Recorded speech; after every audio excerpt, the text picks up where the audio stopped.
Welcome. I'm Wendelin Slusser, Associate Vice Provost for the Semel Healthy Campus Initiative Center at UCLA, and I'm also a clinical professor in the School of Medicine and Public Health. Here at Semel HCI, we aim to make UCLA the healthiest and socially just community to work, learn, and thrive, and to inspire others both locally and beyond. We are launching our first health equity seminar today. That is a part of a series aiming to provoke meaningful conversation and engagement in order to build empathy and reduce health inequities. What better way to kick off the Semel HCI's Health Equity Seminar Series, but by premiering Jamie Redford's documentary film called Playing for Keeps, and convening this panel of experts from neuroscientists to psychiatrists to recreation experts to student UCLA leaders to star hula hoopers and PhD candidates. And so it is my pleasure to introduce the moderator for today's panel, who will lead the discussion around the relationships between play, health equity, and so much more. Dr. Nicole Green is the Executive Director of Counseling and Psychological Services at UCLA, co-leader of the MindWell pod of Semel HCI, and an inspiration for all of us as we build a more caring and socially just community. Welcome, Nicole. Good afternoon, and thank you so much for having me at this panel as part of this inaugural Health Equity Seminar. Again, my name is Nicole Green, and I'm so honored to be able to moderate this panel. Particularly in this moment, I think a lot of questions will be, why talk about play right now? We're in the middle of a pandemic. There's lots of racial unrest. There's a very contentious election. And at the heart of it is a lot of question about equity. I want to take a moment just to recognize the relationship between health equity and racism and anti-racism. That really at the heart of a lot of inequity around health has to do with inequity around race. And we can see this not only in the unfair burdens of oppression on folks of color that have impacts on health, both mental health and physical health. It also has to do with the psychological and social structures that continue to exacerbate the inequities related to financial inequities, educational inequities, community inequities that further exacerbate health inequities, and then make it difficult to access the care that's needed to sort of even out these inequities. So as we think about this, I really just want to hold in mind how play can really have an impact on health equity in the way that we think about empathy, in the way that we think about what play means, who has access to it, how do we give access to folks who need to play, who may be in very difficult circumstances, who need outlets, who need a relief from stress, and who need to be able to relate to each other, both children and adults and older adults that need to be able to relate to each other in this, especially in this moment of COVID, that will help to create more health, hopefully longer term. So it's my pleasure to introduce 5 panelists who have some expertise in this more than I do, to think about these questions about how do we think about play, how does this relate to health, how does this relate to then equity issues at the core of health and equity. So I first would like to introduce Dr. Bob Bilder, UCLA Chief of Psychology in the Health System. He's a clinical neuropsychologist and the director of the Center for the Neuroscience of Creativity, a researcher and thinks about the reward system in the brain. He is interested in how play impacts the brain and contributes to well-being, and I have the honor of working with him as a co-lead in our MindWell pod for the Jane and Terry Semel Healthy Campus Initiative. Dr. Stuart Brown, who was featured in the documentary Playing for Keeps, is the founder of the National Institute for Play.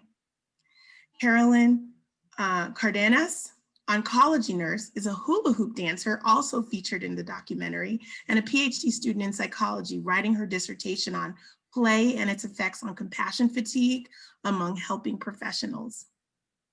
Miranda Kim is a UCLA undergraduate student and assistant commissioner of the Student Wellness Commission as part of our student government at UCLA. And finally, Elisa Terry is the Associate Director of Fitness and Wellness for UCLA Recreation.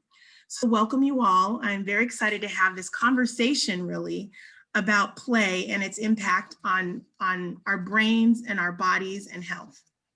So I'm going to ask a number of questions, but certainly it always is fun to have a conversation about this. So I'm going to moderate, but I'm hoping this will be definitely an interesting and fruitful conversation. I'm going to start with a question to Bob. What is play? What good is play for your brain and your well-being? And it would be great for you to maybe expand on how you come to being interested in the work of play, and then answer the question about what good is play for your brain and your well-being. Thank you.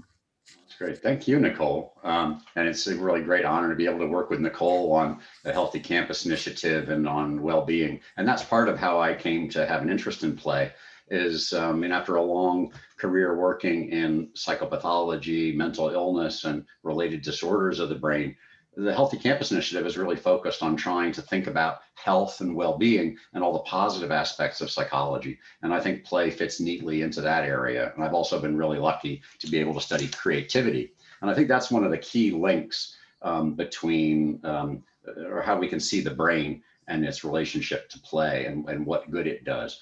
Is that play is a form of brain activity and action that releases us from many of the inhibitions that we experience in our day-to-day life.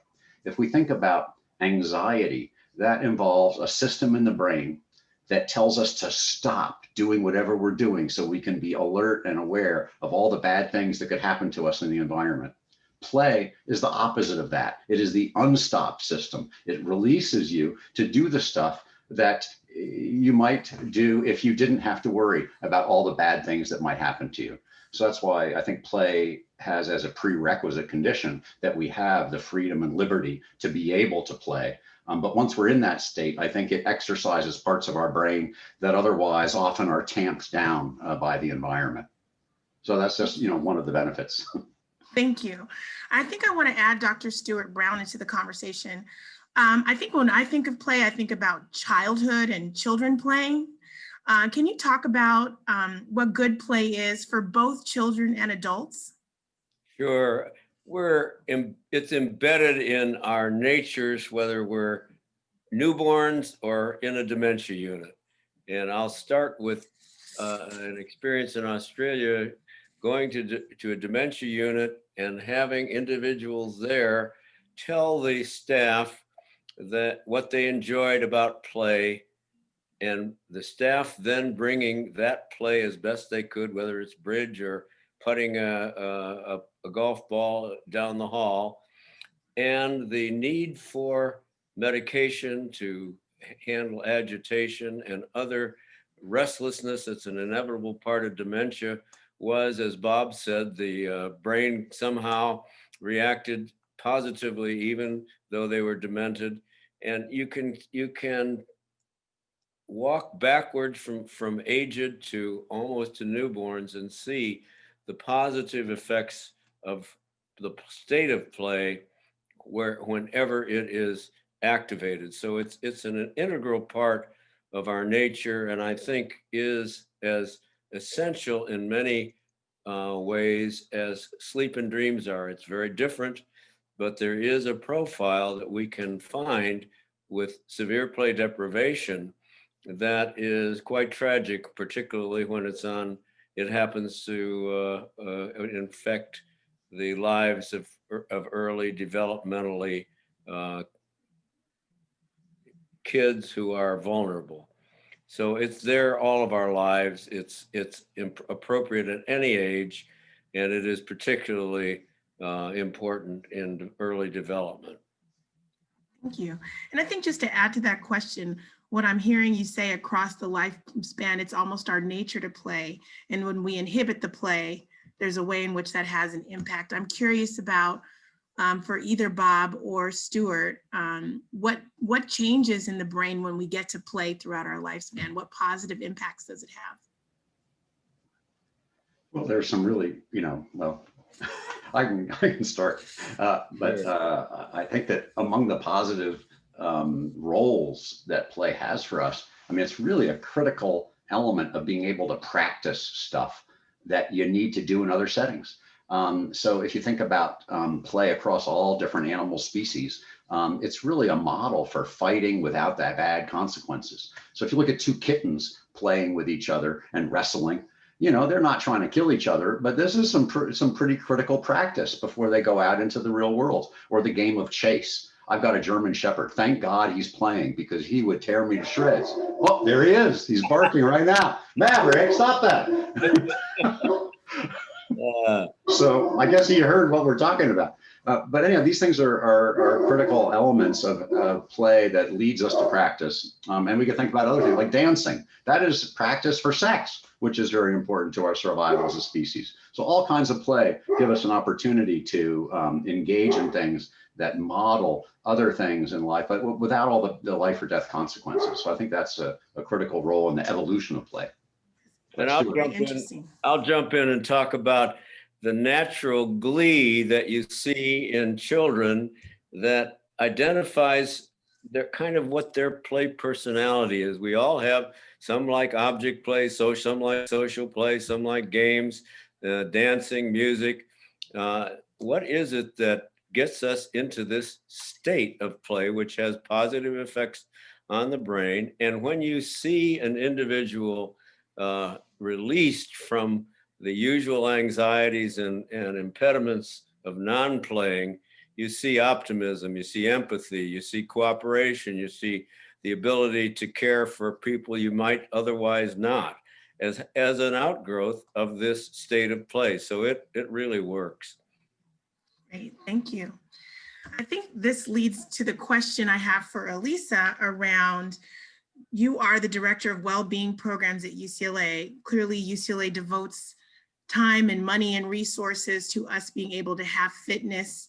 Can you talk about the relationship between fitness and play and what you do to promote play and fitness? Because I think as adults, we learn you have to work out, but I don't know that we so easily think about it as play. So can you talk about the relationship between fitness and play and how you promote that in your programs?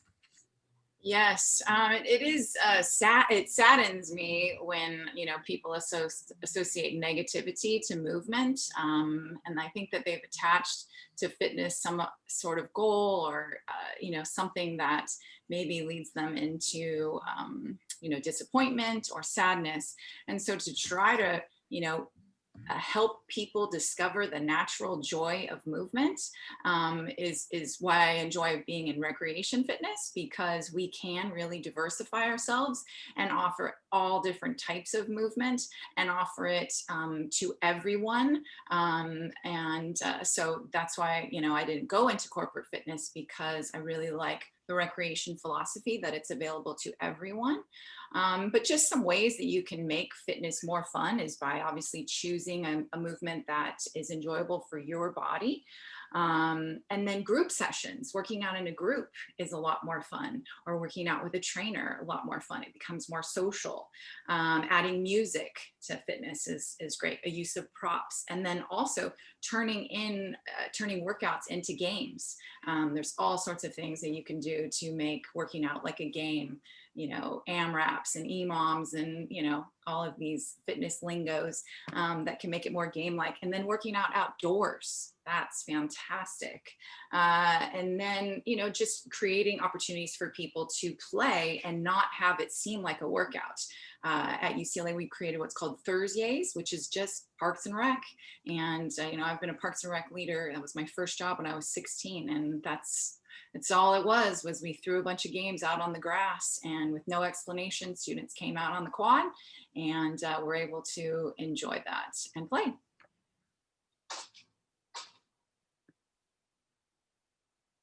Just the way you're talking about it makes it seem more fun than just thinking about, I got to get this workout in. So I appreciate that.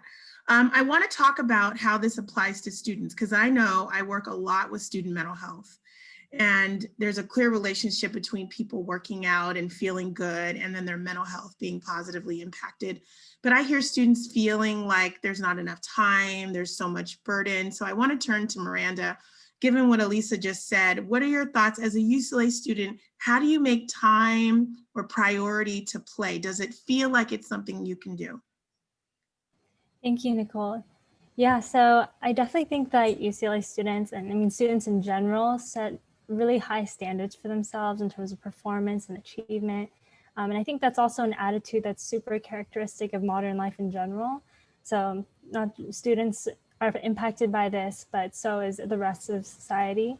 So as a result, academic stress often coincides with things like sacrificing sleep or compromising their nutrition so that they can study, and like they don't ever have enough time. So there are definitely many barriers that inhibit students from reaching their full health potential. So in order to play, we as students first need to give ourselves the permission to do so, and to do something just for the simple joy of doing it, not because it has a pragmatic purpose or because it's admired by somebody else, but just so that we intrinsically enjoy and value it. So this can be really anything. For me, it's playing with my dogs, my cat, baking with my little sisters, gardening with my mom, just doing things that are within reach at home. And I think that one of the silver linings of this time is now I have a greater appreciation for these little, very simple things and activities in life. And I know a lot of other students are starting to find that as well. So I would even find joy in things like doing the dishes, which is normally a chore, but it gives me an opportunity to step away from the screen and do something that is completely unrelated to school and studying. So I do think that there are many barriers and there are tons of factors that inhibit us from enjoying play in our daily lives, but I also think there's a lot of opportunity to find play in the little things. Thank you. And I think that leads me to a question to Caroline. In the documentary, you're clearly very passionate about hula hooping. And it relates to Elisa talking about having props and then making fun, being outside. I can imagine with costumes, it makes it very playful. Can you talk about how you, given the hard work that you do as a nurse in oncology and in hospice, can you talk about how you sustain the feeling of joy in the play and how you sustain thinking, I gotta go out and do the thing that I love and enjoy? Because I think sometimes, even though we love it, it's hard to reach for it when you feel like there are other things that are more pressing or you have a hard time getting motivated. What things do you do to keep the sustained joy and love for hula hooping? Thank you. So, the practice of play, it's as simple as that. Coming to your own practice, whatever it is that you define as your own personal play practice, is a sacred practice, and it speaks to you and it informs you in the experiential process. So that's what it does for me. What's really powerful about the experiential process of play, or as Dr. Stuart Brown has mentioned before, that play is a state of being, that it actually evokes our basic affect of joy. So Sylvan Tompkins in the 1940s actually discovered 9 basic affects that are essential for our survival. And one of them is actually joy. And so joy is inherently rewarding. And what it does is it stimulates the parasympathetic nervous system. And it actually stimulates that rest and relaxation that we need. And it helps to restore us. And so play is not up for justification and it's not up for explanation. It's a pull. It pulls on your heart. And there's something about it that Dr. Stuart Brown talked about with that state of glee. It's sacred, and it actually has us engage our own limitations and our own capabilities. So we come to discover something unique within ourselves. And it's essential, it's important practice. Something that when we are in the practice of play, or when I'm hula hooping and I'm listening to a awesome song that is just making me want to jam out, I am in a state of play and I feel completely expansive, and I come into a feeling of flow, and I feel alive. And that informs me both in that moment and also afterwards, where I want to work hard and I want to be there for my patients and I want to come to them feeling that sense of joy within so that I can serve them in the way that they need. And I've come to find that my own personal play practice is filling me up with joy. It's evoking my joy, and it's allowing me to come to their side and express my compassion and my empathy towards them in the experience that they're having. Thank you. That's beautiful.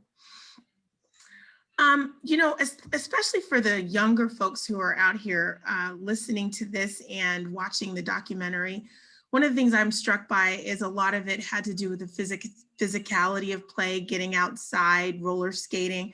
I'm curious for those who feel like they're doing play by doing online play, games, gaming.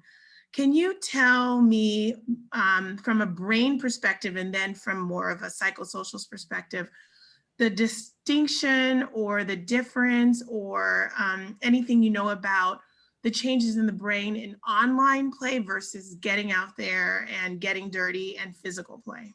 I guess I'll start with Bob and Stuart. Well, one thing I'll say is that despite how wonderful virtual worlds have become and all the advances in technology, it is not the same as the real thing. I've really annoyed my children because we go down for vacations to a little beach town, and I'll see two kids next to each other on a bench in this little beach town, and they'll be on their phones sitting next to each other.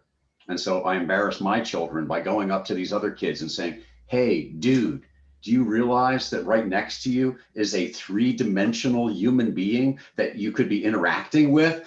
You know, it's like so high bandwidth, you wouldn't believe it." But this is a long-winded way of just saying that when we deprive ourselves of the embodiment of the action and all the physicality that involves not only our motor systems, our movement, but also our perceptual systems, and we exchange that for something that's necessarily constrained, both in action and perception, we're only using a fraction of the brain that we could be engaging in real play in the real physical world. So I think that's depriving us of a lot, and it's well worth it to get out. I mean, one of the challenges of the Zoom world is we're all sitting around staring at little 2 by 1 inch segments of humans and trying to focus and narrow our attention on that. That's also, that narrowing of attention is associated with increasing anxiety. If you can broaden your attention, get out into the real world and let your gaze go wide and encompass the entire environment, you're going to reduce anxiety just in that act alone. So, wow, that's amazing. Thank you. Dr. Brown? Well, you know, I think the people do get into a state of play with screenplay, but I agree 100% with Bob that movement, and with Elisa, that movement fills an empty heart. And it's really important to find a way to keep moving and to not be sedentary in the process of playing. But I think somehow the culture needs to embrace the fact that play is a public health survival necessity. And I don't think we see it as that, because you don't die if you don't play. You may die, you may die depressively, but you don't die as if you don't sleep for 3 weeks, you're going to be dead. But you don't play for 3 weeks, you're just grouchy, depressed, and lousy to be around, a toxic human being. So I think that somehow getting across, whether you're a overburdened UCLA student or a workaholic geek, you do need to find your own avenues, as Caroline so beautifully put it, of joy and play within, and that is as important as washing your hands or getting a good night's sleep or eating well. Thanks. Other thoughts I think about, especially in COVID time, and I think this is more for Miranda and Elisa and Caroline to think about, you know, we're in COVID, folks need to get out and play. The computer is right there. You know, what would you say about trying to get folks to understand the benefits of getting outside and playing, particularly in this environment where it's particularly challenging to do so?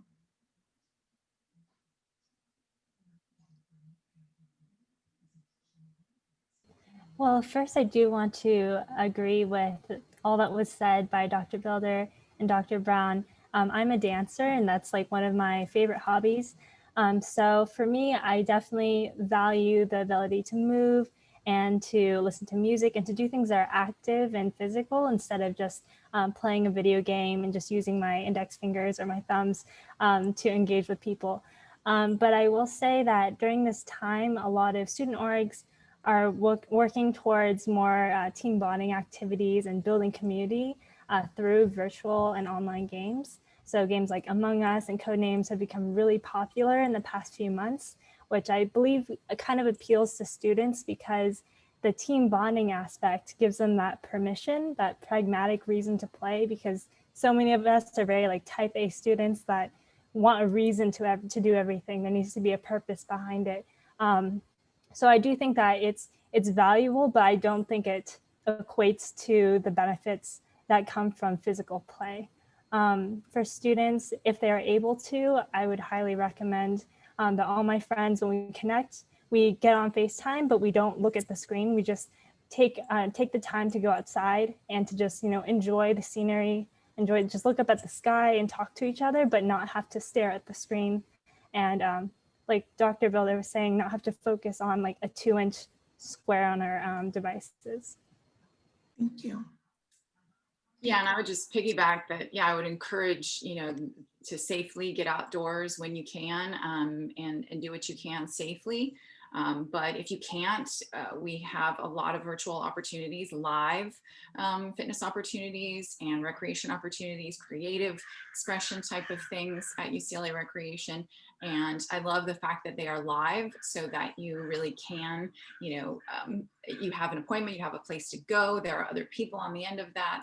We're helping to create community and bring people together. So, please check out our virtual fitness and recreation offerings online when you can't get outdoors, because at least you can still be physical and you can get a little bit of that element of play.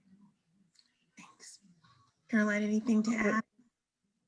I would just say that it's really important to be curious about what it is that you truly love. And even if you don't know what that is, to just keep coming to the question, what lights you up? What opens up your heart? What brings you into a state of wonder and awe, right? It's a really quiet conversation that one has with oneself, and having that own awareness and engaging in that curiosity, you might discover something you didn't know that you loved. And play, one of the things that I think that's really important for the public to understand is that we are culturally conditioned that play is for children and not for adults.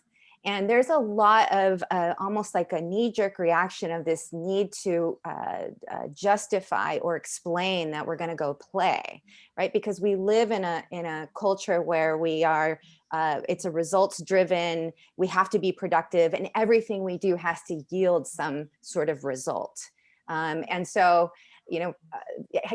giving each other encouragement and permission to just go out and play and do something that you love. Is it roller skating? Is it hula hooping? Is it skateboarding?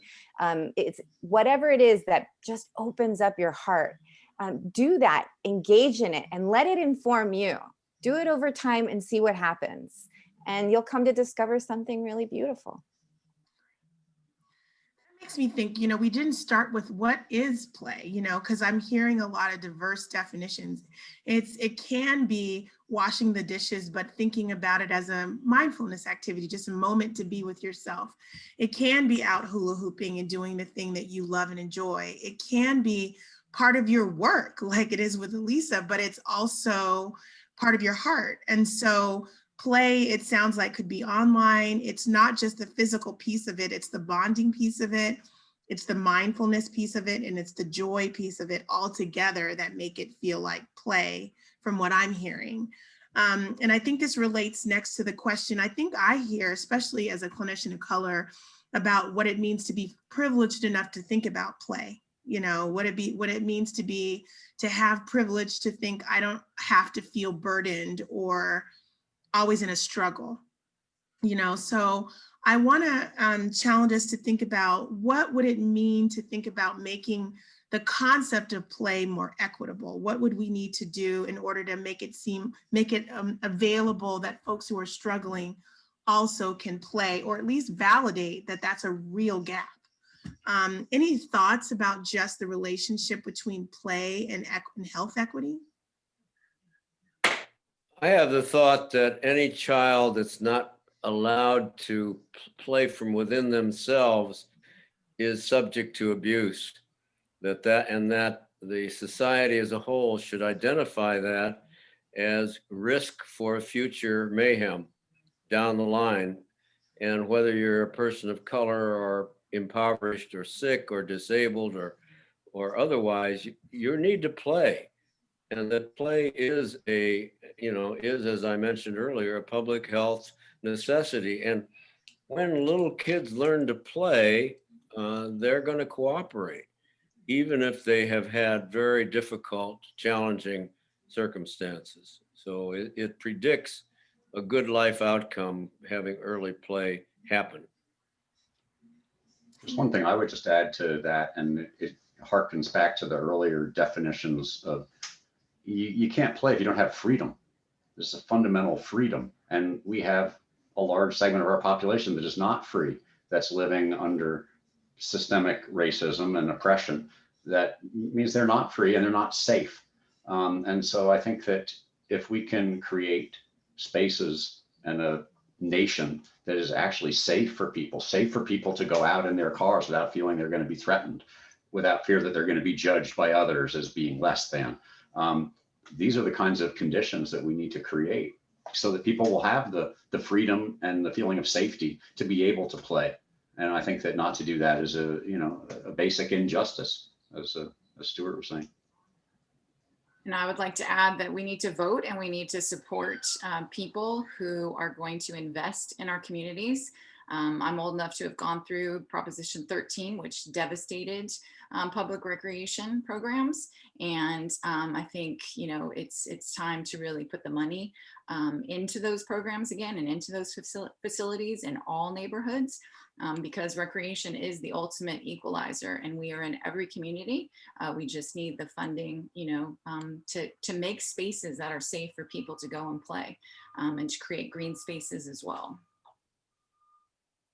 I'd like to add, Dr. Green, if that's okay. Sure, absolutely. Yeah, you bring up a really good point when you say, what is play? And, Dr. Stuart Brown actually identified play properties, and play researchers across over time, the classical ones and and the current ones have actually talked about the difficulty of defining play. It's very much similar to trying to define love. And so we can look at play through its properties, we can look at it through its characteristics, we can look at it through its elements. And something that Dr. Stuart Brown came to discover were the 7 properties of play. And, and that play is, and you can chime in here, Dr. Brown, what are the 7 properties of play that you? Well, you identified that play is purposeless. It's done for its own sake. It's voluntary. It's got an inherent attraction. It gives you freedom from time. It instigates a diminished consciousness of self. And it has improvisational potential and a continuation desire. It evokes joy, and it does give you that sense of freedom. But ultimately, what we need in order to be able to play is to feel safe. Just like when we're opening up our hearts to love someone, we need to feel safe.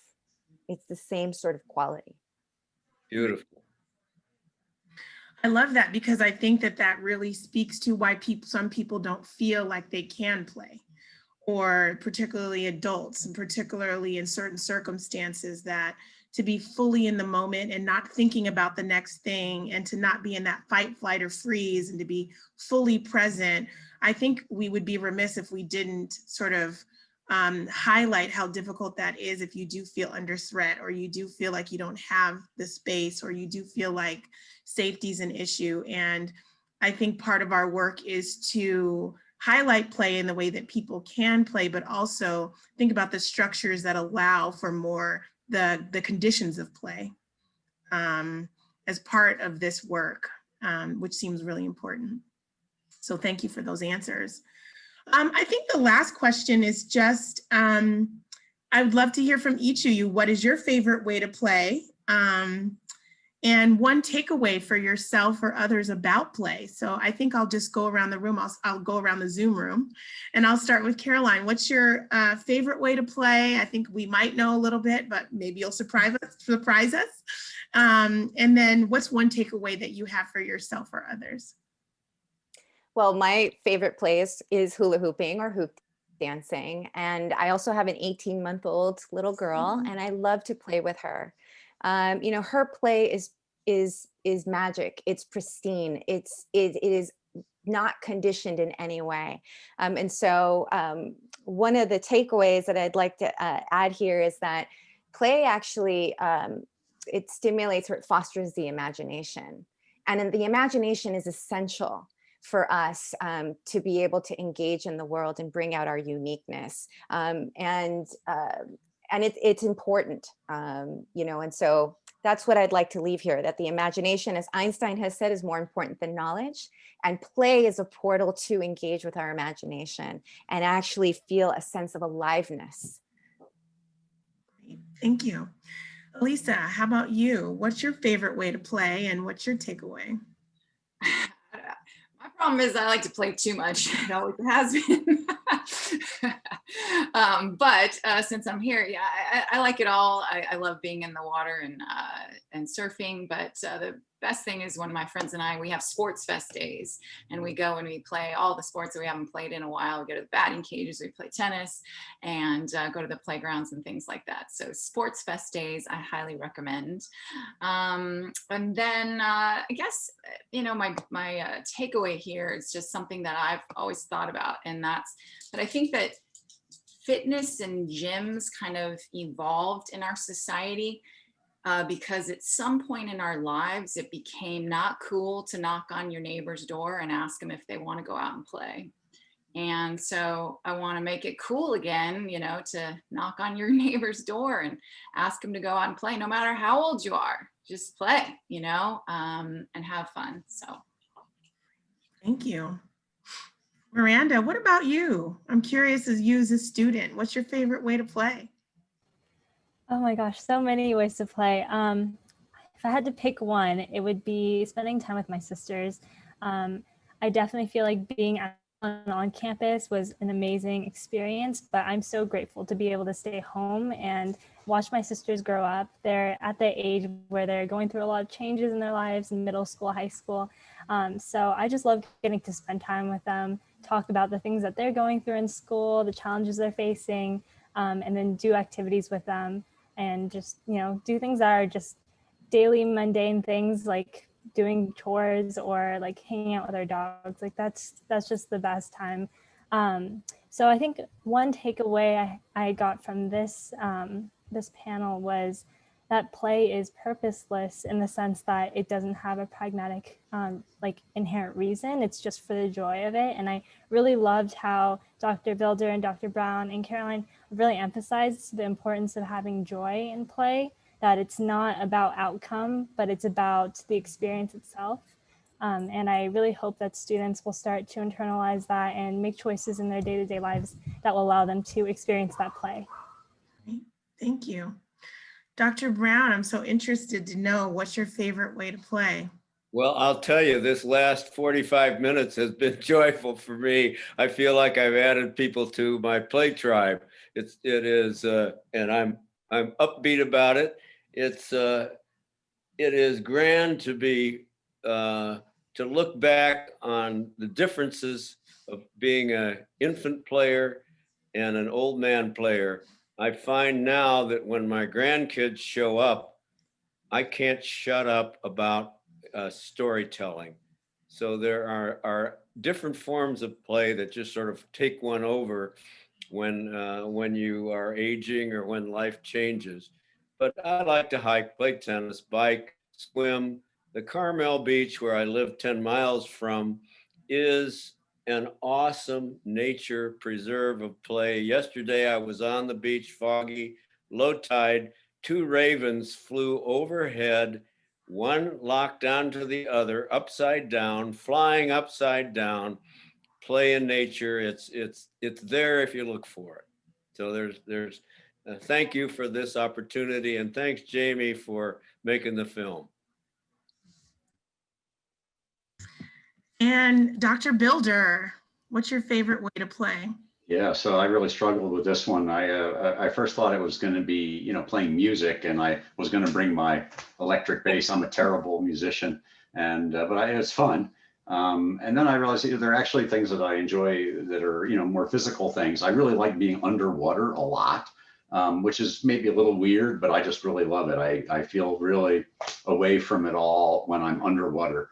And but then I think most of the time, really, what I like to do is play with the mind in interacting with other people.